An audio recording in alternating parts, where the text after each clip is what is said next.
Good morning everyone. Friends, आज हम discuss करेंगे 15 ऑफ अक्टूबर के important current affairs. 15 of October से जितने भी करंट अफेयर हमारे एग्जामिनेशन पॉइंट ऑफ व्यू से ज़रूरी रहेंगे, उन सभी को हम डिटेल में डिस्कस करेंगे। फ्रेंड्स, वीडियो काफ़ी इन्फॉर्मेटिव रहने वाली है, इसलिए सेशन को एंड तक ज़रूर देखना। फ्रेंड्स, वीडियो स्टार्ट करने से पहले अगर अभी तक आपने मेरे चैनल को सब्सक्राइब नहीं किया है तो प्लीज़ मेरे चैनल को सब्सक्राइब कीजिए और वीडियो को लाइक शेयर कीजिए। तो फ्रेंड्स, स्टार्ट करते हैं आज का सेशन। तो 15 ऑफ अक्टूबर को हम ऑब्जर्व करते हैं वर्ल्ड स्टूडेंट डे। तो फ्रेंड्स, एनुअली सेलिब्रेट किया जाता है 15 ऑफ अक्टूबर को as a world student day. ठीक है, जिसको कि डिक्लेयर किया गया था यूनाइटेड नेशन के द्वारा 2010 में as a tribute to doctor APJ Abdul Kalam, जो कि इंडिया के 11th प्रेसिडेंट थे और उनको जो है एक यूथ आइकन माना जाता था। ठीक है, 15 ऑफ अक्टूबर को जो है डॉक्टर APJ अब्दुल कलाम की जो है वो बर्थ एनिवर्सरी होती है। ठीक है ना, तो डॉक्टर APJ अब्दुल कलाम का जो बर्थ हुआ था वो हुआ था 15 अक्टूबर 1931 को, और जो उनकी डेथ हुई थी वो हुई थी 27 जुलाई 2015 को। ठीक है फ्रेंड्स, जो डॉक्टर कलाम थे वो डीपली कनेक्टेड रहते थे स्टूडेंट्स के साथ, और उनका ये मानना था कि जो स्टूडेंट्स होते हैं वो देश का भविष्य होते हैं। ठीक है, तो इंडिया में जो है इस दिन को नेशनल स्टूडेंट डे के रूप में जो है वो ऑब्जर्व किया जाता है। इस डे की अगर हम सिग्निफिकेंस देखें तो इसमें ऑनर किया जाता है डॉक्टर कलाम की लीगेसी ऑफ एजुकेशन और इनोवेशन को, सेलिब्रेट किया जाता है स्टूडेंट पोटेंशियल एंड अचीवमेंट्स को, प्रमोट किया जाता है एजुकेशनल वैल्यूज़ को, और इंस्पायर किया जाता है future leaders and change makers को। ठीक है फ्रेंड्स, डॉक्टर जो कलाम थे उनको जो है पीपल्स प्रेसिडेंट के नाम के रूप में भी जो है वो जाना जाता था, और उनको मिसाइल मैन ऑफ इंडिया के नाम से भी जाना जाता है। डॉक्टर कलाम की अगर हम अचीवमेंट्स देखें तो उनकी लीडरशिप में जो है पोखरण 2 जो न्यूक्लियर टेस्ट इंडिया ने किया था 1998 में, और इंडिजिनस सैटेलाइट जो है वो व्हीकल जो है वो लॉन्च किए गए थे। ठीक है, उनकी जो एक बुक है wings of fire ignites the man, ये काफ़ी फेमस बुक है। ठीक है, और डॉक्टर कलाम को जो है भारत रत्न से नवाजा गया था 1997 में।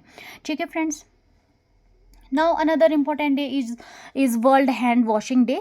ठीक है, तो फ्रेंड्स 15 अक्टूबर को जो है हम वर्ल्ड हैंड वॉशिंग डे के रूप में भी जो है ऑब्जर्व करते हैं, जिसका मेन एम है प्रमोट करना हैंड वॉशिंग को विद सोप एज जो कि एक सिंपल और पावरफुल टूल है प्रिवेंट करने का डिजीज़ को। ग्लोबल मूवमेंट जो है ये स्टार्ट किया गया था 2008 में। ठीक है, और अब ये है जो वर्ल्ड वाइड जो है अप्रॉक्सीमेट 100 कंट्रीज़ में जो है वो ऑब्जर्व किया जाता है। ठीक है, इस दिन जो है वो सपोर्ट किया जाता है through school events, community drives और हेल्थ केयर प्रोग्राम्स को।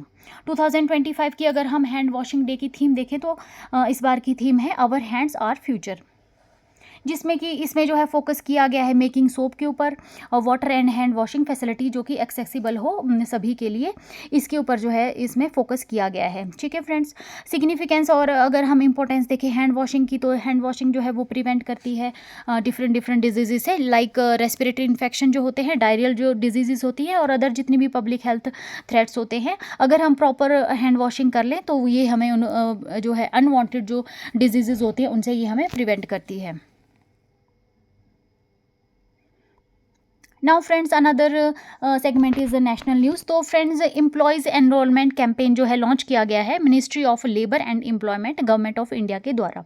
तो फ्रेंड्स, जो हमारी मिनिस्ट्री ऑफ लेबर और एम्प्लॉयमेंट है गवर्नमेंट ऑफ इंडिया, उन्होंने जो है वो लॉन्च किया है एम्प्लॉय एनरोलमेंट कैंपेन। ठीक है, जिसके कि एनरोलमेंट स्टार्ट डेट रहेगी नवंबर 1 2025 से, और जो कि चलेगा अप्रैल 30 2026 तक। ठीक है फ्रेंड्स, इसका जो मेन ऑब्जेक्टिव है वो है एक्सपैंड करना सोशल सिक्योरिटी कवरेज को under the employees provident fund organisation. ठीक है, और इसमें एनकरेज किया जाएगा एम्प्लॉयर्स को टू वॉलेंटरी जो कि डिक्लेयर करे, एनरोल करे एलिजिबल एम्प्लॉयज़ को जो कि पहले जो है इसमें एनरोल नहीं है। ठीक है फ्रेंड्स, इसका जो एलिजिबिलिटी क्राइटेरिया है वो है एम्प्लॉयज़ को जो कि ज्वाइन करे हैं बिटवीन जुलाई 1 2017 से लेकर अक्टूबर 31 2025 तक, जो है वो इसके लिए एलिजिबल रहेंगे।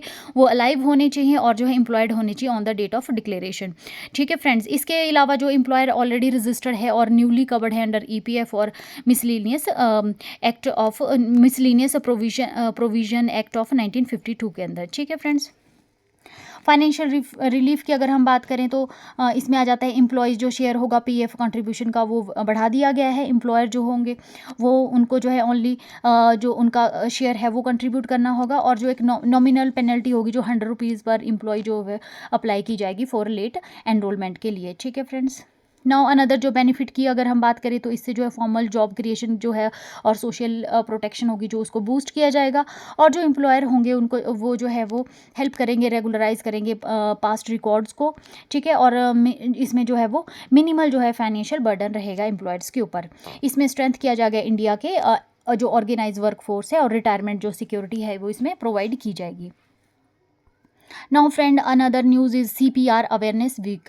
तो फ्रेंड्स 13 ऑफ अक्टूबर से लेकर 17 ऑफ अक्टूबर तक जो है वो CPR अवेयरनेस वीक के रूप में ऑब्जर्व किया जा रहा है। इसको लॉन्च किया गया हमारी ministry of health and family welfare government of India के द्वारा, ठीक है, ऑन 13 ऑफ अक्टूबर को, ठीक है फ्रेंड्स। इसका जो मेन ऑब्जेक्टिव है वो है बिल्ड करना पब्लिक कैपेबिलिटी को परफॉर्मिंग कार्डियोवैस्कुलर जो रेसिटेशन जो होता है CPR, उसके लिए जो है पब्लिक को जो है वो प्रिपेयर करना है, ठीक है।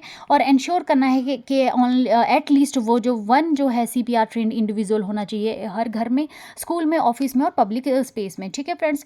लीडरशिप मैसेज में जो है यूनियन जो हेल्थ सेक्रेटरी है हमारी पुण्या सलीला श्रीवास्तवा जी, उन्होंने एम्फेसाइज किया है इंपॉर्टेंस ऑफ टाइमली जो CPR होता है उसको, कि वो कितना रोल प्ले करता है हमारे जो लाइफ्स है उसको सेव करने के लिए। उन अप्रॉक्सीमेट जो है 70% जो कार्डियक अरेस्ट होते हैं, जो कार्डियक जो अरेस्ट होते हैं वो आउटसाइड द हॉस्पिटल ही होते हैं, ठीक है। तो अगर इंडिविजुअल जो है हमारे घर में या स्कूल में या कम्युनिटी में जो पब्लिक प्लेस है वहाँ पे अगर कोई भी इंडिविजुअल जो है टाइमली CPR प्रोवाइड कर देता है तो जो है यहाँ पे डेथ का जो रिस्क है उसको जो है वो डिक्रीज़ किया जा सकता है। अगर एक्टिविटीज़ और आउटरीच की बात करें हम तो इसमें इस वीक के दौरान जो है लाइव डेमोस्ट्रेशन दिया जाएगा, CPR प्लेजेस दी जाएगी और ट्रेनिंग सेशन जो है वो प्रोवाइड करवाए जाएंगे ऑल ओवर द कंट्री, ठीक है फ्रेंड्स। इसमें जो पार्टिसिपेशन होगी वो स्कूल्स की रहेगी, कॉलेजेस की, हेल्थ केयर इंस्टीट्यूशन की और कम्युनिटी ऑर्गेनाइजेशन की रहेगी।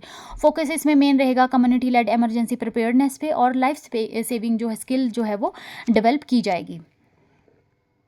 इसमें जो है क्रिएट किया जाएगा एक nation wide network of CPR trend citizen का, जिसमें कि इम्प्रूव किया जाएगा survival rate in cardiac emergency, ठीक है।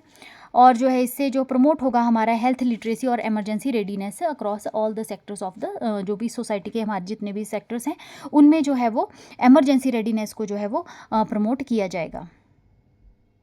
Now friend another news is from digital life certificate campaign 4.0। तो फ्रेंड्स जो है department of pension and pensioners welfare ने जो है ऑर्गेनाइज किया है डिजिटल लाइफ सर्टिफिकेट कैंपेन 4.0। इसकी जो स्टार्ट डेट रहेगी वो रहेगी नवंबर 1 2025 से लेकर नवंबर 30 2025 तक।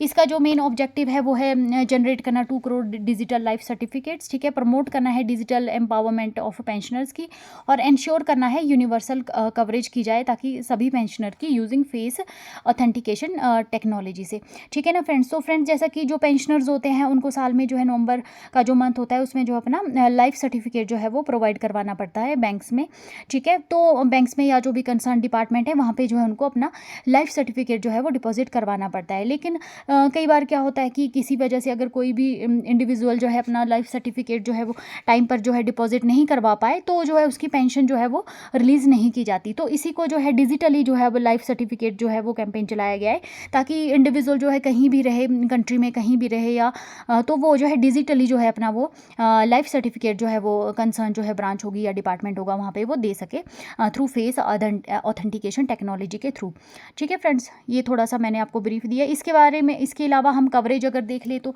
कैंपेन में जो है स्पैन किया जाएगा 2000 डिस्ट्रिक्ट को और सब डिविजनल हेडक्वार्टर में जो है इसको स्पैन किया जाएगा और ओवर जो है 2500 कैंप लोकेशन अक्रॉस इंडिया जो है वो लगाए जाएंगे। और जो इसमें जो है मेन फोकस रहेगा 300 cities for elderly differently abled और इनफर्म जो पेंशनर होंगे उनके लिए, ठीक है। डोर स्टेप सर्विसेज में जो है इंडिया पोस्ट पेमेंट बैंक जो है वो डिप्लॉय करेगा अपने 1.8 लाख पोस्टमैन और ग्रामीण डाक सेवक्स को फॉर होम विजिट्स के लिए जो है इसमें जो है वो भी जो है इसमें की जाएगी। कैंपेन जो होगा वो किया जाएगा हॉस्पिटल्स में, रेजिडेंशियल कॉलोनीज में और कम्युनिटी सेंटर्स में। कोलैबोरेटिंग जो पार्टनर इसमें रहेंगे वो रहेंगे 19 जो है हमारे पेंशन डिसबर्सिंग जो बैंक है वो रहेगी ministry of electronics and information technology, UIDAI, railway, defence, account, telecom department रहेगा और पेंशनर वेलफेयर एसोसिएशन जो है हमारी वो इसमें जो है वो पार्टनर रहेंगे, ठीक है फ्रेंड्स।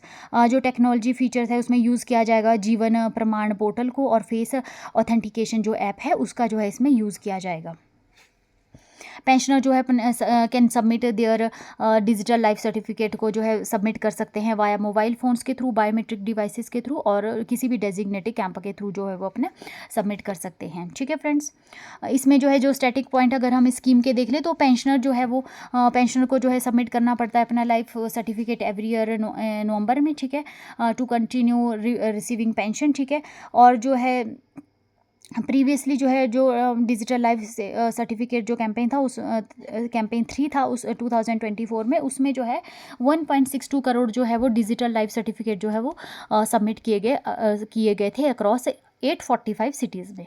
ठीक है friends, now another news is from Vishwas scheme and EPFO reforms. तो फ्रेंड्स हमारा जो मिनिस्ट्री है labour and employment minister doctor Mansukh Mandaviya ji, उन्होंने लॉन्च किया है विश्वास स्कीम को। ठीक है, ड्यूरिंग द 238th जो मीटिंग हो रही थी central board of trustees EPFO की ऑन 13th ऑफ अक्टूबर 2025 को।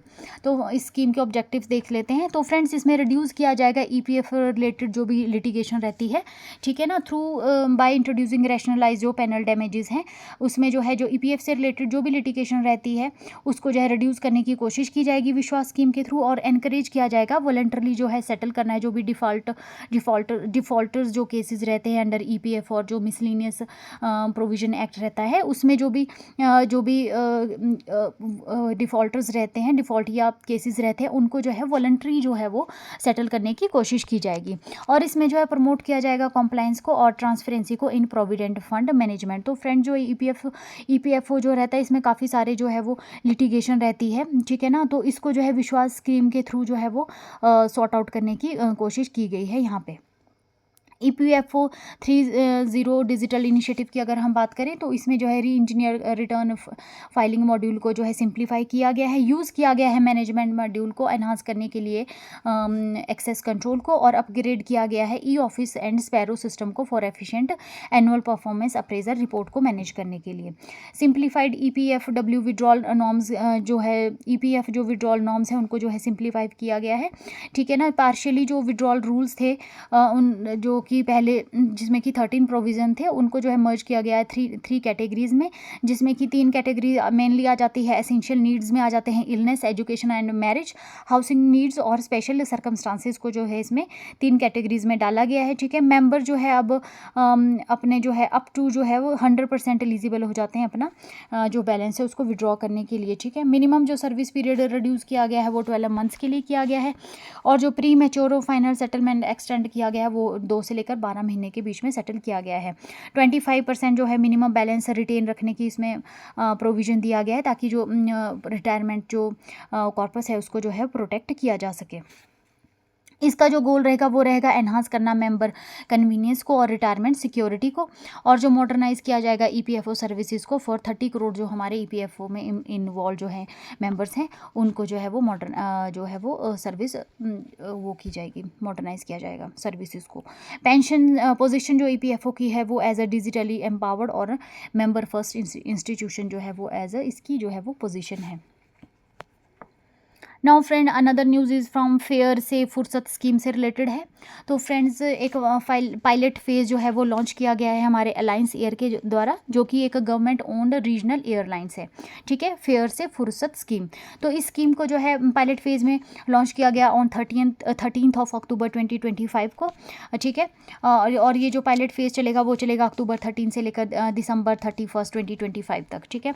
इसके जो ऑब्जेक्टिव हैं वो रहेंगे प्रोवाइड करना फ्रीडम फ्रॉम फ्लक्चुएटिंग जो एयर फेयर्स रहते हैं। तो फ्रेंड्स क्या होता है ना कि जो हमारे एयरलाइंस है और जो या हमारा जो ये एविएशन सेक्टर है इसमें जो है ना जो एयरलाइंस के जो टिकट्स के जो प्राइसेस हैं वो फ्लक्चुएट करते रहते हैं, ठीक है। तो इसमें जो है इन फ्लक्चुएशन से जो है फ्रीडम प्रोवाइड करने की कोशिश की गई है। प्रमोट किया गया है ईज़ ऑफ फ्लाइंग को और प्रिडिक्टिबिलिटी ऑफ ट्रैवल कॉस्ट को। मतलब आप प्रिडिक्ट नहीं कर सकते अभी तक इसमें कि आज जो किसी दिल्ली से लेकर शिमला से दिल्ली का जो अगर आज कुछ प्राइस है तो कल वो चेंज भी हो सकता है। तो इस चीज़ को जो है वो अब जो है थोड़ा सा ईज़ किया गया है, ठीक है। सपोर्ट किया गया है अफोर्डेबल एविएशन को फॉर मिडल, लोअर मिडल और नियो मिडल जो क्लास है उसको जो है इसमें सपोर्ट किया जाएगा। ठीक है, स्कीम की अगर हम फीचर देखें तो इसमें सिंगल फिक्स्ड फेयर ऑफर किया जाएगा ऑन सेलेक्टेड रूट, मतलब कि जो एक फिक्स रहेगा। अब इसमें जो फेयर जो हमारा एयर फेयर होगा वो उसको जो है एक रूट पे जो है फिक्स किया जाएगा। जो फेयर रिमेन्स कांस्टेंट रिगार्डलेस, आप मतलब कि पहले क्या होता था, अब तक जो भी एयरलाइंस की जब भी हम टिकट बुक करवाते हैं, जितना जल्दी आप टिकट बुक करवाओगे आपको उतना कम जो है वो चार्जेस देने पड़ेंगे। लेकिन अगर आप इमीडिएटली जो है वो अपनी टिकट बुक करवाते हो तो उसमें आपके जो है प्राइस है वो काफ़ी ज़्यादा बढ़ जाते हैं। तो इसमें कोशिश की गई है कि जो प्राइस है वो कांस्टेंट रहे, चाहे आपकी डेट ऑफ बुकिंग जो है वो कोई भी रहे। ठीक है, even on the same day of departure भी अगर आप बुकिंग करते हो तो भी जो है आपको ज़्यादा जो है वो वहाँ पे प्राइस पे करना पड़े। ठीक है, एलिमिनेट किया गया है लास्ट मिनट फेयर हाइक्स को, और बुकिंग स्ट्रेस जो भी रहता है इंडिविजुअल के ऊपर उसको जो है एलिमिनेट करने की कोशिश की जाएगी इसमें। ठीक है, अलाइन किया गया है इसको उड़ान स्कीम के साथ। ठीक है फ्रेंड्स, तो उड़ान स्कीम जो है उसके हिसाब से जो उड़े देश का आम नागरिक हमारी जो स्कीम है, ठीक है फ्रेंड्स, इसके साथ जो इसको अलाइन किया गया है। उड़ान स्कीम को जो है लॉन्च किया गया था अक्टूबर 21 2016 में। ठीक है ना, जिसमें कि फर्स्ट फ्लाइट जो ऑपरेट की गई थी वो अप्रैल 2017 को दिल्ली से शिमला के बीच में जो है वो फर्स्ट फ्लाइट जो है इसमें ऑपरेट हुई थी। इम्प्लीमेंटेशन स्ट्रेटजी की अगर हम बात करें तो ये अभी जो है पायलट बेसिस पर कुछ सिलेक्टेड रीजनल रूट पर ही चलाया जाएगा, और उसके बाद जो है इसको बाद में जो है बाकी जगह भी जो है वो रोल आउट किया जाएगा। Now friends, another news is from India's जो blue economy and deep sea fisheries strategy है उसको अनवील किया गया है नीति आयोग के द्वारा। ठीक है फ्रेंड्स, तो जो हमारी ब्लू इकोनॉमी और डीप सी फिशरीज स्ट्रेटजी है उसको जो है वो रिलीज़ किया गया, लॉन्च ऑन 30 अक्टूबर 2025 को बाय BVR सुब्रमण्यम, जो कि CEO हैं नीति आयोग के, न्यू दिल्ली में। ठीक है, इसका जो ऑब्जेक्ट है वो है अनलॉक करना potential of India's deep sea और ऑफशोर फिशरीज जो है हमारी उसको अनलॉक करना है। ठीक है, और प्रमोट करना है सस्टेनेबल डेवलपमेंट और इकोनॉमिक ग्रोथ को जो है, और कोस्टल जो प्रोस्पेरिटी है थ्रू ब्लू इकोनॉमी। ठीक है ना, तो फ्रेंड्स अभी जो हमारा डीप सी और ऑफशोर जो फिशरीज़ है उसको भी इंडिया ने अभी तक जो है अपना इतना एक्सप्लोर नहीं किया है। ठीक है, अगर इसके लिए जो अब गवर्नमेंट हमारे इनिशिएटिव उठा रही है उसके बाद जो है इंडिया की जो इकोनॉमी है इससे ब्लू इकोनॉमी जिसको कहेंगे वो काफ़ी ज़्यादा बूस्ट हो जाएगी। ठीक है, तो इसके लिए जो है जो स्ट्रेटेजी है उसको जो है अनवील किया गया है इसमें। ठीक है, मैरीटाइम स्कोप अगर हम देखें तो इंडिया के पास जो है वो 12 नॉटिकल माइल्स ऑफ हमारा वाटर में सोवर्निटी है। ठीक है, और 200 नॉटिकल माइल्स जो है वो हमारे पास जो है एक्सक्लूसिव इकोनॉमिक जोन है। ठीक है, एक्सक्लूसिव इकोनॉमिक जोन की अगर हम बात करें तो वहाँ पे एस्टिमेट किया गया है कि अप्रॉक्सीमेट 7.16 मिलियन टन जो है वहाँ पे फिशरीज रिसोर्सेज हैं जिनको कि अभी तक जो है टैप नहीं किया गया है, मतलब कि अभी तक जो है ये अनटैप्ड है। ठीक है, तो इसके लिए जो है स्ट्रेटेजी बनाई जा रही है, एक रोड मैप जो है वो तैयार किया गया है हमारे नीति आयोग के द्वारा। ठीक है फ्रेंड्स, फेज़ देख लेते हैं फ्रेंड, 3 फेज़ जो है इसमें रोड मैप जो है वो तैयार किया गया है फ्रॉम 2025 टू 2041 के लिए। फ़ेज़ 1 में आ जाएगा हमारा 2025 से लेकर 28 तक, जिसमें कि लाइंग द फाउंडेशन, जिसमें कि फाउंडेशन रखी जाएगी, पॉलिसी रिफॉर्म की जाएगी, कैपेसिटी बिल्डिंग की जाएगी और इंफ्रास्ट्रक्चर जो है हमारा उसको जो है वो अपग्रेड किया जाएगा। फ़ेज़ 2 में आ जाएगा 2029 से लेकर 32 तक, जिसमें कि हमारे जो ऑपरेशंस होंगे डीप सी एक्सप्लोरेशन के ऑपरेशंस जो होंगे उनको स्केल किया जाएगा, मॉडर्नाइज फ्लीट्स को जो है मॉडर्नाइज किया जाएगा और इंक्रीज़ किया जाएगा प्रोडक्शन को, जो कि हमारी ब्लू इकोनॉमी के जो प्रोडक्शन होगा उसको इंक्रीज़ किया जाएगा और बूस्ट किया जाएगा एक्सपोर्ट करना, कि उसको जब प्रोडक्शन इंक्रीज़ हो जाएगा हमारा तो हम उसको जो है वो एक्सपोर्ट जो है उसका बढ़ाने की कोशिश करेंगे। जो फेज़ 3 रहेगा 2033 से लेकर 2041 तक, उसमें जो है वो अचीविंग गोल, जो भी हमारे गोल है उसमें जो है लीडरशिप अचीव करके जो है सस्टेनेबल प्रैक्टिसेस, इनोवेशन और इंटरनेशनल कम्पिटिटिवनेस को जो है वो अचीव करने की जो है वो इसमें कोशिश की जाएगी। ठीक है फ्रेंड्स, तो ये 3 फेज़ का हमारा रोड मैप है टू इंडियाज़ ब्लू इकोनॉमी और डीप सी जो हमारा फिशरी स्ट्रेटेजी है। ठीक है ना, नाउ फ्रेंड्स, स्ट्रैटेजी रिकमेंडेशन की अगर हम बात करें तो पॉलिसी जो है इसमें रेशनलाइज सब्सिडीज़ और इंट्रोड्यूस किया जाएगा, रिस्पॉन्सिबल फिशिंग रेगुलेशंस को फ्लीट मॉडर्नाइजेशन में अपग्रेड किया जाएगा, वेसल जो कि यूज़ होंगी, और पोर्ट जो हमारा इंफ्रास्ट्रक्चर है उसको जो है वो मॉडर्नाइज किया जाएगा। कम्युनिटी को जो है इसमें जो कोस्टल कम्युनिटीज़ हैं उनको ट्रेनिंग प्रोवाइड की जाएगी और उनके साथ जो है वहाँ पे पार्टनरशिप की जाएगी। इन्वेस्टमेंट प्लान जो है इसमें वो है 9,000 करोड़ का प्रपोज किया गया है 15 सालों के लिए, ठीक है, जो कि हमारे फिशरी सेक्टर में जो है और ब्लू इकोनॉमी में जो है हमारी सपोर्ट करेगा। सस्टेनेबिलिटी और इनोवेशन की अगर हम बात करें तो इसमें इकोलॉजिकल बैलेंस के ऊपर ध्यान दिया जाएगा, रिस्पॉन्सिबल रिसोर्स यूज़, ठीक है ना, कि अगर हम इसमें जो है इकोलॉजी को भी कोई डैमेज ना हो और जो भी रिसोर्सेज है उनको रिस्पॉन्सिबली जो है उसको यूज़ किया जाए, मतलब उसको जो है रिस्पॉन्सिबिलिटी से जो इसको यूज़ किया जाए, और टेक्नोलॉजी ड्रिवन जो है गवर्नेंस इसमें बनाई जाएगी। एनकरेज किया जाएगा स्टेक होल्डर पार्टिसिपेशन को, और डाटा ड्रिवन जो है डिसीजन मेकिंग को इसमें एनकरेज किया जाएगा। Now friends, another news is India Mongolia bilateral talk. तो फ्रेंड्स, मंगोलिया के जो प्रेसिडेंट है कुरलेशुख उखना, वो जो है हमारे इंडिया की विज़िट पर आए हैं फ्रॉम अक्टूबर 13 to 16, 2025, ठीक है, जो कि उनकी ये फर्स्ट स्टेट विजिट है to India as a president, ठीक है। उनको जो है रिसीव किया गया हमारे union minister of state for civil aviation Murlidhar Mohol के द्वारा, ठीक है। तो इसमें जो है बायलैटरल टॉक की जाएगी, होगी हमारे प्रधानमंत्री श्री नरेंद्र मोदी जी के साथ, जिसमें कि रिव्यू किया जाएगा फुल स्पेक्ट्रम जो हमारे बायलैटरल जो रिलेशन है विद मंगोलिया, ठीक है। इसके बाद जो है वो मीटिंग करेंगे हमारे प्रेसिडेंट श्रीमती द्रौपदी मुर्मू जी के साथ राष्ट्रपति भवन में, बैंक्वेट हॉल में जो है उनको ऑनर किया जाएगा, ठीक है। और जो है साइनिंग की जाएगी, मल्टीपल MOU जो है साइन करना किए जाएंगे यहाँ पे to enhance cooperation among 2 countries, ठीक है फ्रेंड्स। स्ट्रैटेजिक अगर हम पार्टनरशिप देखें तो डिप्लोमेटिक टाइज जो है इंडिया और मंगोलिया के बीच में 1955 से जो है वो एस्टेब्लिश हैं, ठीक है। रिलेशनशिप जो है वो बिल्ड किया गया है शेयर्ड कल्चर और स्पिरिचुअल वैल्यूज़ के ऊपर, इंक्लूडिंग बुद्धिज़्म, ठीक है। और इंडिया मंगोलिया जो स्ट्रैटेजिक पार्टनरशिप पार्टनर रहे हैं, स्पिरिचुअल नेबर रहे हैं, और थर्ड जो है वो नेबर रहे हैं, ठीक है फ्रेंड्स।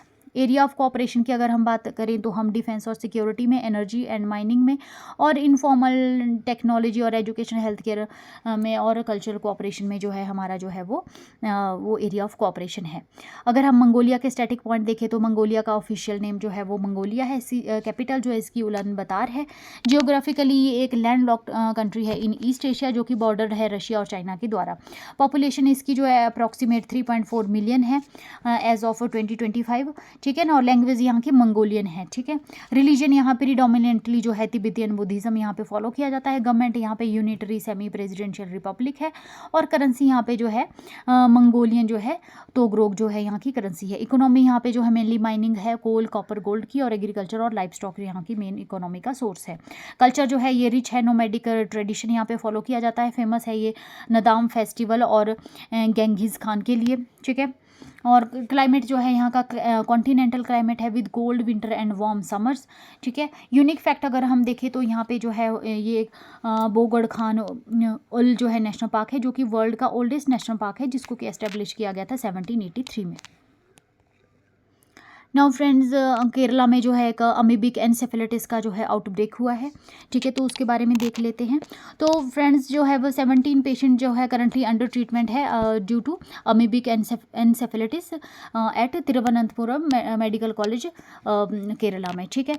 जो डिजीज़ है ये कॉज की जाती है नेग्लेरिया फ्लोरी के द्वारा, जो कि एक फ्री लिविंग अमीबा है, जो कि कंटेमिनेटेड फ्रेश वाटर में पाया जाता है। आउटब्रेक की अगर हम बात करें तो इस वक्त जो है केरला में अप्रॉक्सीमेट 104 केसेज जो है रिपोर्ट किए गए हैं, और डेथ जो है 23 डेथ्स एज ऑफ 12 अक्टूबर 2025 तक जो है वो रिपोर्ट की गई है। इसके अलावा जो है वो मोस्ट अफेक्टेड डिस्ट्रिक्ट है वो रही है कोलम रही है, तिरुवनंतपुरम, कोझिकोडे और मल्लपुरम जो है वो केरला की मोस्ट इफेक्टेड जो है वो डिस्ट्रिक्ट यहाँ पे रही है। डिजीज़ का ओवरव्यू ले लेते हैं तो जो प्राइमरी अमीबा जो मेनिंगो एनसेफेलाइटिस है ये मोस्ट कॉमन फॉर्म है इसकी, जो कि कॉज किया जाता है नेग्लेरिया फ्लोरी जो कि एंटर करता है थ्रू नोज़, ठीक है। रूट ऑफ एंट्री जो रूट है इसका थ्रू नोज़ है, जो कि ड्यूरिंग स्विमिंग और बाथिंग जो है वो वार्म और अनट्रीटेड वाटर में जो है वो इनहेल हमारी बॉडी में एंटर कर जाता है, ठीक है। फर्टिलिटी रेट है इसमें अप्रॉक्सीमेट 98% का है, ठीक है। ओवर 70% जो है वो कैंथा अमीबा और रिलेटेड जो इसमें केसेस रहते हैं। सिम्टम जो इसमें डेवलप होते हैं वो हाई फीवर, हेडेक, नोजिया और वॉमिटिंग आ जाती है, सीजर रहते हैं, स्टिफ नेक रहती है, रैपिड प्रोग्रेशन रहता है कोमा, और जो कि लीड करता है डेथ को। गवर्नमेंट ने जो है मैंडेटरी जो है रिपोर्टिंग की कर दी है ऑल एनसेफेलाइटिस केसेस, जो कि आफ्टर निपा वायरस आउटब्रेक जो हुआ था, ठीक है। उसके बाद से जो है यहाँ पे ऑल जितने भी एनसेफेलाइटिस केसेस है उसको जो है मैंडेटरी कर दिया है रिपोर्टिंग करना, ठीक है। टेक्निकल गाइडलाइन जो है वो डायग्नोसिस और ट्रीटमेंट के लिए वो इशू कर दी गई है, और पब्लिक एडवाइजरी में जो है ओनली क्लोरीनेटेड वाटर को जो है वो यूज़ करने के लिए कहा गया है, और अवॉइड करने के लिए कहा गया है स्विमिंग इन अनक्लीन पॉन्ड्स और लेक्स में। Now friends another news is from GTEx global 2025। तो फ्रेंड्स एक गल्फ इंफॉर्मेशन टेक्नोलॉजी एग्जीबिशन जो है वो इवेंट जो है वो ऑर्गेनाइज किया जा रहा है अक्टूबर 13 to 17, जिसका वेन्यू है Dubai world trade centre and Dubai harbour, ठीक है। इसका जो है वो GTEx का 45th जो है वो एडिशन चल रहा है, ठीक है। इसका जो मेन इसमें जो है वो ओवर 6800 एग्जीबिटर्स और 2000 जो है स्टार्टअप और 180 प्लस जो है वो कंट्रीज़ जो इसमें पार्टिसिपेट कर रही है। फोकस एरिया जो इसमें है वो है artificial intelligence, quantum computing, biotechnology, sustainable technology, cyber security, मतलब मेनली कि इसमें जो है AI और कंप्यूटिंग से रिलेटेड ही जो इसमें फोकस एरिया जो है रहा है। AI लीडरशिप में जो है इसमें सैम अल्टमैन जो है ओपन AI के CEO, वो जो है वर्चुअली जो इसमें पार्टिसिपेट उन्होंने किया है 14 अक्टूबर को, ठीक है। इसके अलावा पेंग जियाओ जो है G42 CEO and Microsoft executive हैं, वो जो है प्रेजेंट रहे हैं इसमें, ठीक है, सोवरिन AI स्ट्रेटेजी के दौरान। और सेरेब्रास सिस्टम CEO जो है वो एंड्रयू फेल्डमैन एंड एग्जीक्यूटिव जो है इसके नेक्स्ट जेन AI के एंड रोबोटिक्स के, ठीक है। ये जो इसमें इन्होंने जो अपनी पार्टिसिपेशन शो की है। इंडिया की अगर हम बात करें तो इंडिया से जो है 237 इंडियन एग्जीबिटर्स जो है इसमें पार्टिसिपेट कर रहे हैं, जो कि वन ऑफ द इंडिया का जो है लार्जेस्ट डेलीगेशन रहा है, ठीक है। 100 कंपनीज जिनको कि लीड कर रहा है electronic and computer software export promotion council, ठीक है, वो इसमें पार्टिसिपेट कर रहे हैं। 30 पार्टिसिपेंट केरला IT पार्क से इसमें गए हैं, और 16 एग्जीबिटर जो है वो telecom equipment export promotion council की तरफ से जो इसमें पार्टिसिपेट कर रहे हैं। इसके अलावा जो हमारी 15 फर्म है जिनको कि रिप्रेजेंट किया गया है नासकॉम के द्वारा, national association of software and service companies के द्वारा, ठीक है। और 76 कंपनी जो है वो एग्जिबिटिंग इंडिपेंडेंटली, 76 कंपनी जो है वो इंडिपेंडेंटली जो है इसमें अपना एग्जीबिशन शो करेगी। ग्लोबल इम्पैक्ट की अगर हम बात करें तो अप्रॉक्सीमेट 70% जो अटेंडीज़ है वो C-लेवल एग्जीक्यूटिव हैं, पॉलिसी मेकर और इनोवेटर्स इसमें रहेंगे। GTEx सर्व करता है एक प्रीमियर जो है ये प्लेटफॉर्म है for the collaboration on global challenges like climate resilience, health care, innovation और डिजिटल ट्रांसफॉर्मेशन के लिए। और जो ग्लोबल AI मार्केट है वो प्रोजेक्ट कर रहा है टू रीच $4.8 ट्रिलियन बाय 2030, ठीक है friends. Now another important news is Gaza peace declaration. तो फ्रेंड्स गाज़ा में जो है वो पीस को जो है डिक्लेयर कर दिया गया है। गाज़ा पीस डिक्लेरेशन को जो साइन कर दिया गया है एट शाम अल शेख समिट के दौरान, ठीक है फ्रेंड्स। तो इसकी डिटेल देख लेते हैं। शाम अल शेख समिट जो है वो इसमें जो है वो साइन किया गया गाज़ा पीस डिक्लेरेशन को, ठीक है। डेट जो इसकी रही वो 13 अक्टूबर 2025 रही। ओकेजन रहा इसमें ओकेजन जो है इसको international summit to end the Israel Hamas war in Gaza के रूप में जो है और ओकेजन जो है ऑर्गेनाइज किया गया, ठीक है। डिक्लेरेशन सिग्नेचरी जो इसमें कौन रहे, इसमें यूनाइटेड नेशन के जो यूनाइटेड स्टेट्स ऑफ अमेरिका के प्रेसिडेंट जो हैं डोनाल्ड ट्रंप जी, उन्होंने जो है मेन रोल प्ले किया। उसके अलावा जो है लीडर्स जो इसमें रहे वो इजिप्ट, कतार और टर्की के जो लीडर्स थे उन्होंने इसमें मेन रोल प्ले किया, ठीक है। साइन जो है इसमें जो है साइन किया गया एक लैंडमार्क जो है ceasefire agreement to end over 2 years of conflict in Gaza, ठीक है। 2 सालों से जो है गाज़ा में कॉन्फ्लिक्ट चल रहा था उसको जो है इसमें एंड किया गया, ठीक है। की प्रोविज़न अगर हम इस पीस प्लान की देख ले तो फेज़ 1 में जो है हमास ने रिलीज़ किए हैं ऑल लिविंग इज़राइल जो हॉस्टेजेस थे उनको रिलीज़ कर दिया है। इज़राइल ने भी जो है नियरली 2000 जो पैलेस्टीनियन प्रिजनर थे उनको रिलीज़ किया है। और फेज़ड जो विड्रॉल जो वहाँ पे इजरायली ट्रूप्स का जो है वो गाज़ा से किया जा रहा है। ठीक है, फ्यूचर फेजेस में जो है ब्रॉडर नेगोशिएशन ऑन गवर्नेंस के ऊपर रहेगा। ठीक है, रिकंस्ट्रक्शन और रीजनल सिक्योरिटी के ऊपर जो है हमारा जो है इसमें जो है फ्यूचर फेज़ रहेगा। ग्लोबल रिएक्शन अगर हम इसमें देखें तो प्रेसिडेंट जो डोनाल्ड ट्रंप है उन्होंने इस डील को जो है new and beautiful chapter for the middle east के लिए कहा है। ठीक है, और इंडिया जो है, इंडिया के जो हमारे प्राइम मिनिस्टर है उन्होंने जो है डोनाल्ड ट्रंप को जो है वो इस जो डिप्लोमेटिक एक्सचेंज इस जो पीस प्लान जो हुआ है उसमें जो है कॉन्ग्रेचुलेट किया है हमारे प्राइम मिनिस्टर नरेंद्र मोदी जी ने। ठीक है friends, now friends another news is from WHO। तो फ्रेंड्स WHO ने जो इशू किया है medical product alert on 3 contaminated oral liquid medicine in India. तो फ्रेंड्स इंडिया में जो 3 जो है वो कंटेमिनेटेड ओरल लिक्विड मेडिसिन जो है वो रिपोर्ट की गई है, जिनके ऊपर जो है वर्ल्ड हेल्थ ऑर्गेनाइजेशन ने जो है वो अलर्ट इशू किया है। तो देख लेते हैं फ्रेंड्स, डिटेल देख लेते हैं। ठीक है ना, ये अलर्ट जो है इशू किया गया वर्ल्ड हेल्थ ऑर्गेनाइजेशन के द्वारा ऑन 13 अक्टूबर 2025 को। ठीक है ना, और जो इसका रीज़न रहेगा, रीजन ऑफ अलर्ट जो रहेगा south east Asia specially India जो है इसका रीजन है। कंटेमिनेटेड जो प्रोडक्ट आइडेंटिफाई किए गए हैं उसमें जो है कोल्ड रिफ है जिसको मैन्युफैक्चर किया गया है सरीसन फार्मास्यूटिकल्स के द्वारा। रेसिपी फ्रेश TR है मैन्युफैक्चर किया गया है रेड नेक्स्ट फार्मास्यूटिकल्स के द्वारा। और री लाइफ है जिसको कि मैन्युफैक्चर किया गया है शेप फार्मा के द्वारा। ठीक है फ्रेंड्स, ऑल जितने भी ये जो है मेडिसिन है ये सारी लिक्विड ओरल मेडिसिन हैं। कॉमनली जो इसको जो है यूज़ किया जाता है कोल्ड, फ्लू और कफ सिम्टम्स के लिए। जो इसमें नेचर ऑफ कंटेमिनेशन रिपोर्ट किया गया है उसमें प्रेजेंस पाई गई है डाईइथाइल ग्लाइकोल की। ठीक है, डाईइथाइल ग्लाइकोल की अगर हम बात करें तो ये एक टॉक्सिक इंडस्ट्रियल सॉल्वेंट है जो कि कॉज करता है एक्यूट किडनी इंजरी को और न्यूरोलॉजिकल डैमेज को ये कॉज करता है, जो कि बाद में जो है लीड करती है डेथ को।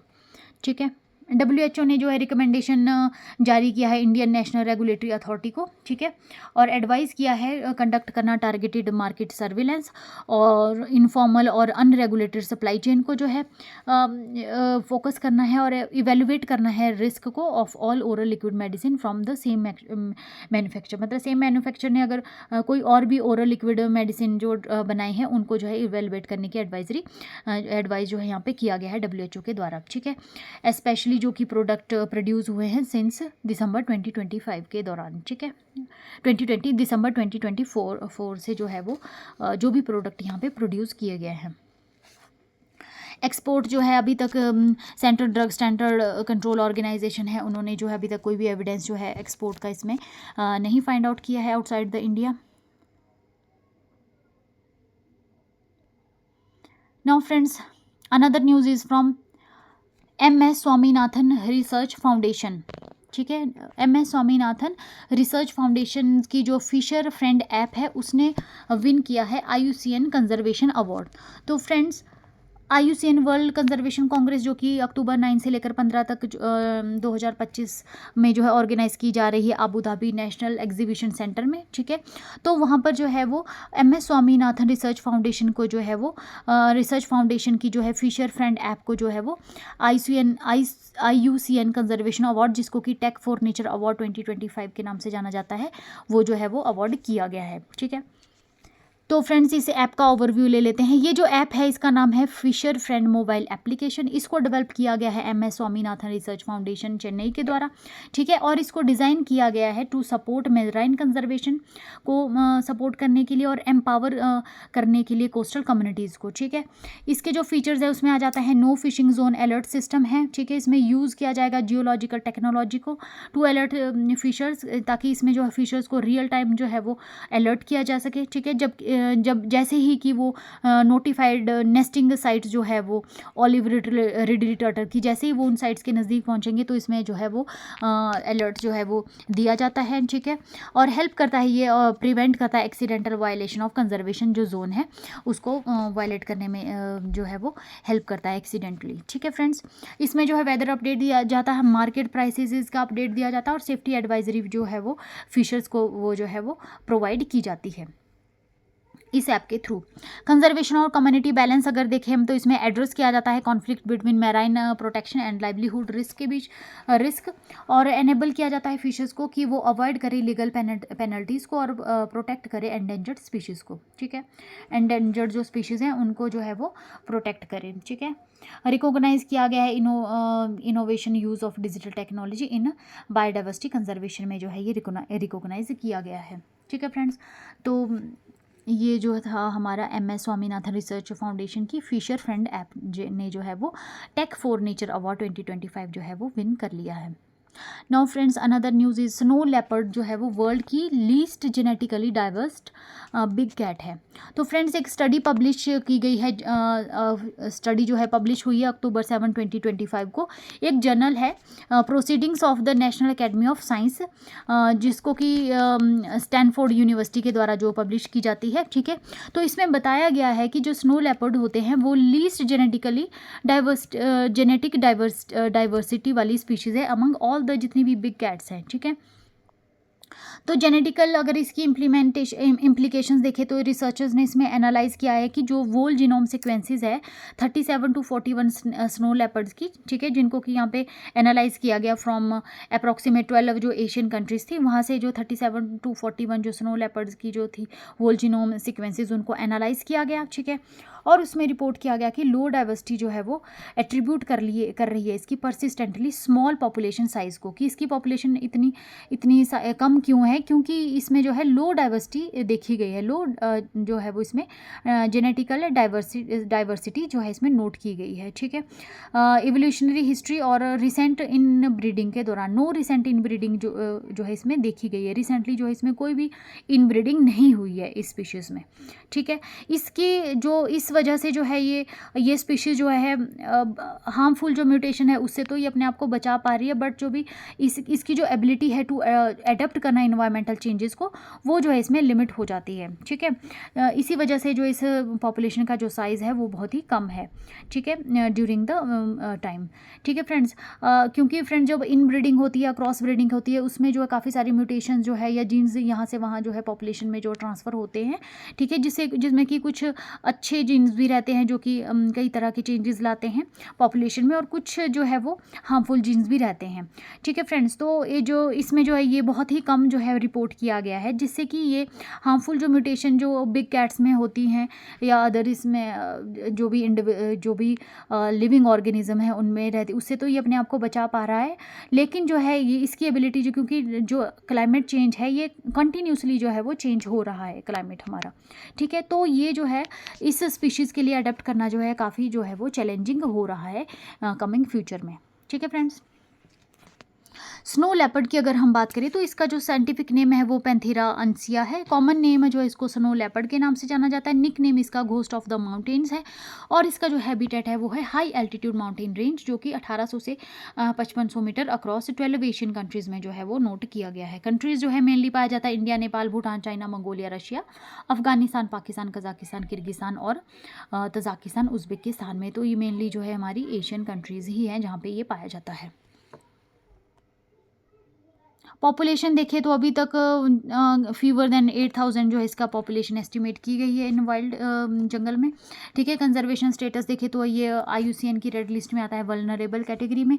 की थ्रेट्स जो है इसके लिए हैबिटेट लॉस है, पोचिंग है, क्लाइमेट चेंज है, और रिटेलेटरी जो किलिंग होती है इसकी, वो इसके लिए की थ्रेट बना हुआ है। एडेप्टेशन में लॉन्ग टेल फॉर बैलेंस के लिए इसमें थिक फर होते हैं, large pause for snow mobility के लिए जो है इसमें होते हैं। डाइट अगर इसकी हम देखें तो वाइल्ड शीप और गोट को जो है खाता है, मार्मोटोज और हेयर्स एंड बर्ड्स को जो है एज अ डाइट के रूप में जो है ये जो है वे खाता है। ठीक है फ्रेंड्स, नाउ फ्रेंड्स, इसके बाद जो है 8th session of the codex committee on spices and culinary herbs जो है वो हेल्ड की गई गुवाहाटी में।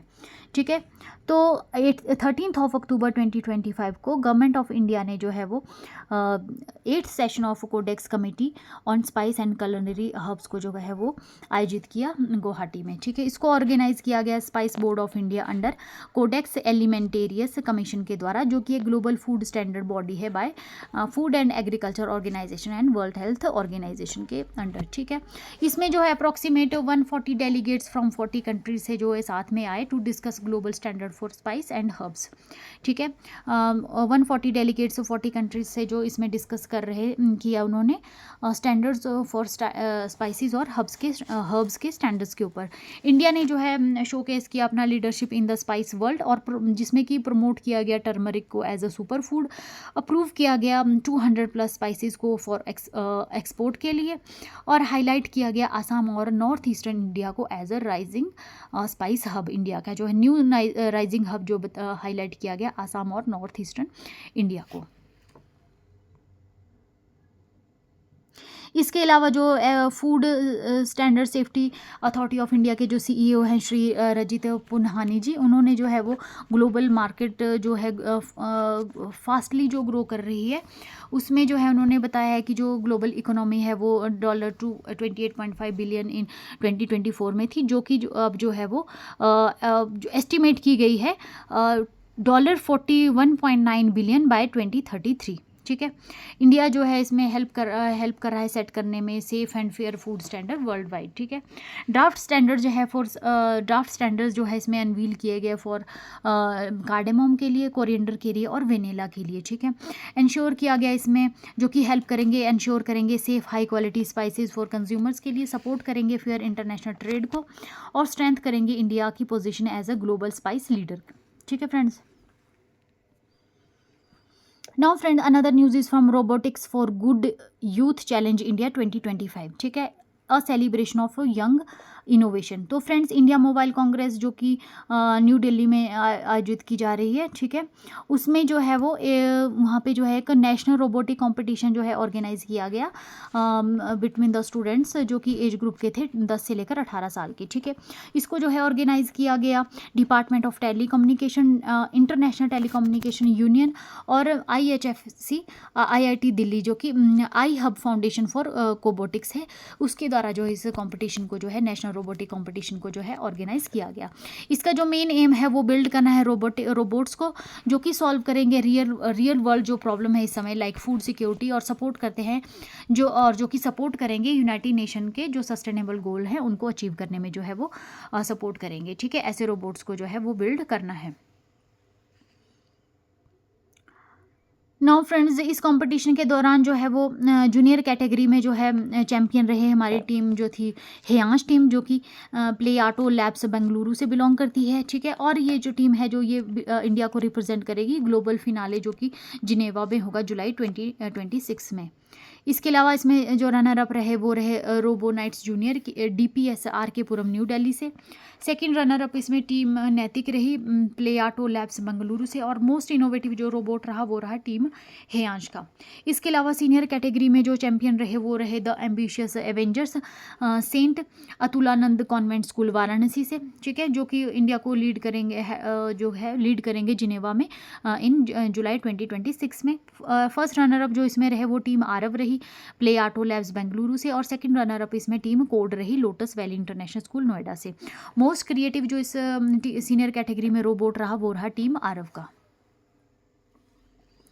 इंडिया के लिए ये क्यों मैटर कर रही है ये कंपटीशन जो है, इसमें जो है approximate 271 students from 55 team across India जो है इन्होंने पार्टिसिपेट किया।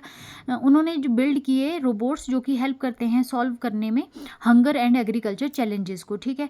जो इवेंट है ये एनकरेज कर रहा है टीम वर्क को, creativity and technical skill in young minds में जो है ये एनकरेज कर रहा है, ठीक है फ्रेंड्स। स्पेशल गेस्ट अगर हम बात करें तो टॉप ऑफिशियल्स इसमें from department of technology, international telecommunication union और IIT दिल्ली से जो है इसमें अटेंड किया गया, जिसमें क्या जाते हैं Shri Dev Kumar Chakravarti, doctor Bilel Jamoussi, doctor Parag Agarwal, doctor Ashutosh Sharma and professor Sunil Jha, ठीक है। टीम जो हेयांश और and the ambitious avenger will represent India at global grand finale जो कि होगा जिनेवा में जुलाई 7 to 10, 2026 में, ठीक है friends. Now friends, another news is from Nobel prize, ठीक है फ्रेंड्स। तो नोबेल प्राइज़ जो है इकोनॉमिक्स में बेसिकली जो है इसको नोबेल प्राइज़ की कैटेगरी में नहीं लिया जाता, पर जो क्योंकि ये नोबेल प्राइज़ जो अल्फ्रेड नोबेल थे उनकी मेमोरी में ही जो है वो दिया जाता है, तो इसको जो है नोबेल प्राइज़ इन इकोनॉमिक्स ही जो है वो काउंट किया जाता है। वैसे तो इसका नाम है वो है स्वेर्गिस रिक्स बैंक प्राइज इन इकोनॉमिक्स। ठीक है फ्रेंड्स, तो इसको जो है अनाउंस कर दिया गया अक्टूबर 13, 2025 को। इसको अनाउंस किया गया royal Swedish academy of science Stockholm के द्वारा। ठीक है, प्राइज जो है इसमें मनी टोटल रहेगी 11 मिलियन स्वीडिश नोर। ठीक है, और जिसको जो है हाफ हाफ करके जो है जो विनर है इनमें जो है स्प्लिट किया जाएगा। ठीक है फ्रेंड्स, जो विनर जो रहे उनके नाम हम देख लेते हैं। जोएल मोकरी यूनाइटेड स्टेट्स से, जिन्होंने कि आइडेंटिफाई किया social and intellectual condition needed for sustain technological progress को। ठीक है, इसके अलावा फिलिप एगियोन जो कि फ्रांस से हैं और पीटर हॉविट जो कि कनाडा से हैं, उन्होंने जो है को डेवलप किया क्रिएटिव डिस्ट्रक्टिव मॉडल को। ठीक है, कि how innovation replace outdated system.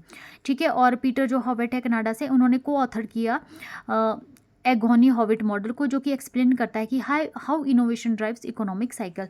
ठीक है फ्रेंड्स, तो फ्रेंड्स जो जोएल मोकर यूनाइटेड स्टेट्स हैं, इन्होंने जो सोशल और इंटेलेक्चुअल कंडीशन जो कि सस्टेनेबल टेक्नोलॉजिकल प्रोग्रेस के लिए रिक्वायर्ड होती है इसको जो है इन्होंने डिटेल में जो है एक्सप्लेन किया है और आइडेंटिफाई किया है। इसके अलावा जो है क्रिएटिव डिस्ट्रक्शन मॉडल की जो डेवलप किया गया फिलिप एगोनी और पीटर हॉविट के द्वारा, तो इसमें यही बताया गया कि जो न्यू डेवलपमेंट होते हैं तो उसके लिए जो है जो पास्ट में जो भी डेवलप किया गया है उसको जो है डिस्ट्रक्ट करना पड़ता है। मतलब कि अगर नई चीज़ें कुछ डेवलप हो रही है तो जो पुरानी चीज़ें हैं उनको जो है वो उनको जो है वो जब तक वो डिस्ट्रक्ट नहीं होगी या ख़त्म नहीं होगी आउटडेटेड सिस्टम, तब तक जो है जो न्यू जो इन्वेंशन या इनोवेशंस है वो उसको रिप्लेस नहीं कर पाएगी। ठीक है, तो फ्रेंड्स जैसे कि नए नए मोबाइल फ़ोन्स या कुछ भी नए नए जो इलेक्ट्रॉनिक्स की चीज़ें हैं या जो भी नई चीज़ें डेवलप हो रही है उनका यूज़ हम तभी कर पा रहे हैं क्योंकि जो आउटडेटेड चीज़ें हैं उनको हमने साइड कर दिया है। ठीक है, पहले जो है वो दूसरे मोबाइल फ़ोन्स आते थे, लेकिन अब जो न्यू एडवांस मोबाइल फ़ोन्स आ रहे हैं तो अब उनका ज़्यादा चलन हो रहा है। ठीक है, उनको ज़्यादा यूज़ किया जाता है। ठीक है, तो यही जो इन्होंने इसमें क्रिएटिव डिस्ट्रक्टिव मॉडल है इसमें बताने की जो है कोशिश की गई है। ठीक है, अवार्ड की जो थीम है इसमें फोकस रहा है इनोवेशन ड्रिवन इकोनॉमिक ग्रोथ के ऊपर। ठीक है, और इसमें उन्होंने एक्सप्लेन किया कि कैसे जो है टेक्नोलॉजी इंस्टीट्यूशन और कंपटीशन जो है शेप करते हैं एक लॉन्ग टर्म प्रोस्पेरिटी में। ठीक है फ्रेंड्स, नोबेल प्राइज़ इकोनॉमिक्स 2025 को हम रिकैप कर लेते हैं। तो इसमें जो विनर रहे वो रहे दारोन एकेमोग्लू यूनाइटेड स्टेट्स से। तीनों ही जो विनर थे वो यूनाइटेड स्टेट्स से थे, सिमोन जॉनसन और जेम्स रॉबिन्सन। ठीक है फ्रेंड्स, इन लोगों ने जो स्टडी किया था हाउ द इंस्टीट्यूशन अफेक्ट करता है नेशनल प्रोस्पेरिटी को, और को ऑथर्ड किया था research on post colonial economic development के ऊपर। ठीक है फ्रेंड्स, और एक्सप्लोर किया था रोल ऑफ पॉलिटिकल और economic institution in shaping the growth. Now friends, another news is from hidden जो ओरल बैक्टीरिया है उसको लिंक किया गया है सडन हार्ट अटैक से। ठीक है, एक न्यू स्टडी जो है वो आई है। ठीक है फ्रेंड्स, तो अक्टूबर 7, 2025 को जो है टेम्पेयर फिनलैंड में जो है एक ग्राउंड ब्रेकिंग स्टडी को जो है पब्लिश किया गया journal of American heart association में, जिसमें कि रिवील किया गया कि जो स्ट्रेप्टोकोकाई विरिडेंस है जो कि एक ग्रुप है कॉमन ओरल बैक्टीरिया का, वो जो है हिडन रोल प्ले करता है ट्रिगरिंग फैटल हार्ट अटैक्स।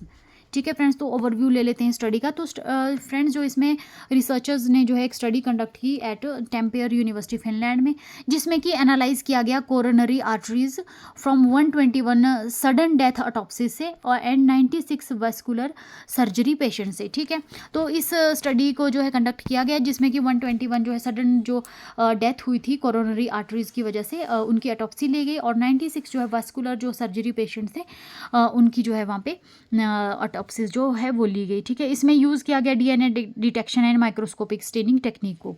की फाइंडिंग्स इसमें पाएगी कि स्ट्रेप्टोकोकस विरिडेंस जो है वो इसमें मोस्ट फ्रिक्वेंटली डिटेक्ट किया गया bacteria approximately 42% of both the autopsy और सर्जिकल केसेस में।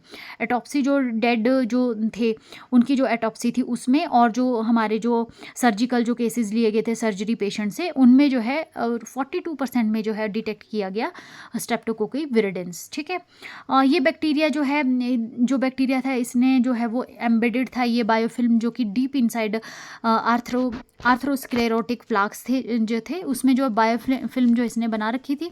जो बायोफिल्म होती है जो ये अलाउ करती है बैक्टीरिया को कि जो हमारा इम्यून रिस्पॉन्स है ये उससे बच सके, ये उसको उससे जो है हाइड कर जाता है। ठीक है, और उसके बाद जो है ये क्या करता है, ये हार्ट अटैक को कैसे ट्रिगर करता है, जो बायोफिल्म होगी बैक्टीरिया के अराउंड वो कॉज करेगी इन्फ्लेमेशन कॉज करेगी हमारे आर्टरी वॉल में, जिसकी वजह से जो फाइब्रस जो कैप होगी प्लाक की वो जो है वो ब्रेक कर जाएगी, ठीक है। और जब वो कैप रप्चर होगी तो ये लीड करेगी ब्लड क्लॉट फॉर्मेशन को इन आर्टरीज में, ठीक है।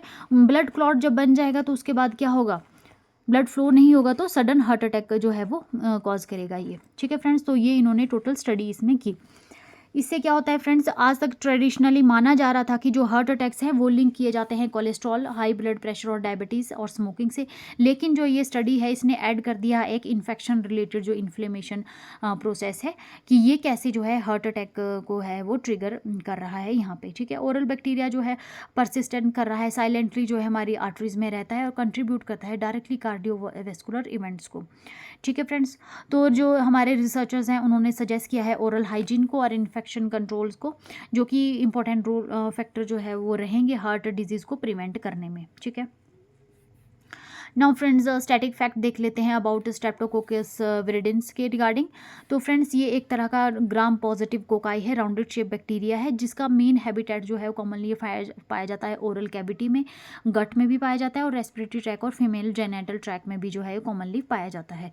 रोल जो मेनली ये कॉज करता है इन्फेक्टिव एंडोकार्डिटिस, ठीक है, इन्फेक्शन इन हार्ट वॉल में ये कॉज करता है। बायोफिल्म फॉर्मेशन जो है इसमें, बायोफिल्म फॉर्मेशन अगर देखें हम तो ये एक स्टिकी लेयर है जो वो बना लेता है, जो कि इसको हमारे जो इम्यून रिस्पॉन्स है उससे ये प्रोटेक्ट करता है, मतलब ये अपने बॉडी के चारों तरफ जो है स्टिकी लेयर को जो है बना लेता है, जो कि बायोफिल्म है, और हमारी बॉडी का जो इम्यून रिस्पॉन्स रहता है उससे ये अपने आप को प्रोटेक्ट करता है, ठीक है। उसके बाद जो है ये बायोफिल्म जो है अलाउ करती है बैक्टीरिया को हाइड करना, जो कि आर्टरी जो प्लाक है उसके अंदर, ठीक है, अनडिटेक्टेड ये रहता है। और उसके बाद जब प्लाक जो है ये रप्चर हो जाते हैं तो ये लीड करते हैं हार्ट अटैक को, ठीक है। कमेंसल नेचर अगर हम देखें इसका तो ये नॉर्मली हार्मलेस रहते हैं but can cause dangerous in, जब ये टिश्यू जब डैमेज हो जाते हैं तो उसके बाद ये डेंजरस बन जाते हैं, जनरली तो ये हार्मलेस ही रहते हैं। नाउ फ्रेंड्स इसके साथ ही हमारा आज का जो करंट अफेयर का सेशन है वो कंप्लीट हो जाता है। तो अब हम डिस्कस करते हैं आज के करंट अफेयर से related most important one liner questions. Now friends question number 1 is which app won the IUCN tech for nature award 2025। तो कौन सी ऐप है फ्रेंड्स, कौन सी ऐप है, तो ये ऐप है फिशर फ्रेंड मोबाइल ऐप, जिसको किसने डेवलप किया है, MS स्वामीनाथन रिसर्च फाउंडेशन ने, ठीक है friends.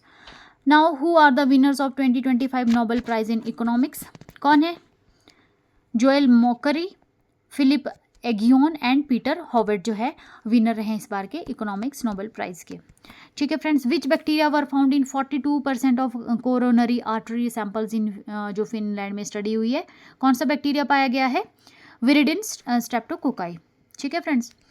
Which team won the junior category in the robotics for good youth challenge India 2025। कौन सी टीम ने किया है जूनियर कैटेगरी में रोबोटिक्स के लिए good youth challenge India, team Heyansh ने, किसने, टीम हेयांश ने वॉन किया है जूनियर कैटेगरी में in the robotics for good youth challenge India 2025। Now where was the 8th session of the codex committee on spices and culinary herbs held, कहाँ पे हुआ है, कहाँ पे हुआ है फ्रेंड्स ये सेशन, ये हुआ है गुवाहाटी आसाम में, ठीक है। Which region is being promoted as a new spice hub in India, कौन से रीजन को प्रमोट किया जा रहा है, नॉर्थ ईस्टर्न रीजन और आसाम को, ठीक है, north eastern region and Assam को जो है प्रमोट किया जा रहा है as a new spice hub in India. Which school team won the senior category in the robotics for good challenge for the second time, कौन सी जो है स्कूल टीम है, संत अतुलानंद कॉन्वेंट स्कूल वाराणसी उत्तर प्रदेश की जो टीम है उन्होंने जो है वॉन किया है सीनियर कैटेगरी में robotics for good challenge award, ठीक है, सेकेंड टाइम जो है उन्होंने ये अवार्ड जीता है। विच टू ऑर्गेनाइजेशन को hosted the robotics for good youth challenge India 2025, कौन है, कौन सी ऑर्गेनाइजेशन है, department of telecommunication and international telecommunication union. Now friends, which bacteria form biofilms in atherosclerotic plaques contributing to heart attacks। Very very important news है friends, ये काफ़ी ज़्यादा important news है, तो इसमें जो है क्वेश्चन कहीं से भी बन सकता है, ठीक है। तो इसका आंसर है विरिडेंस स्ट्रेप्टोकोकाई, ठीक है, विरिडेंस स्ट्रेप्टोकोकाई या स्ट्रेप्टोकोकाई विरिडेंस भी आप इसको बोल सकते हैं। Which university conducted the study linking oral bacteria to heart attack, किसी भी तरह से फ्रेंड्स ये क्वेश्चन पूछा जा सकता है। मैंने कोशिश की है इसमें जितने भी पॉसिबल क्वेश्चन बन सके उसको डालने की, ठीक है।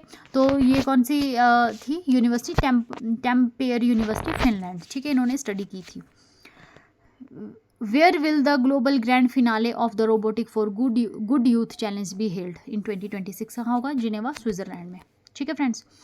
विच organisation hosted the global food regulation summit September 2025? कौन सी ऑर्गेनाइजेशन थी फ्रेंड्स जिसने ऑर्गेनाइज किया था ग्लोबल फूड रेगुलेशन समिट 2025 में, सितंबर 2025 में? तो ये थी हमारी FSSAI यानी food safety and standard authority of India,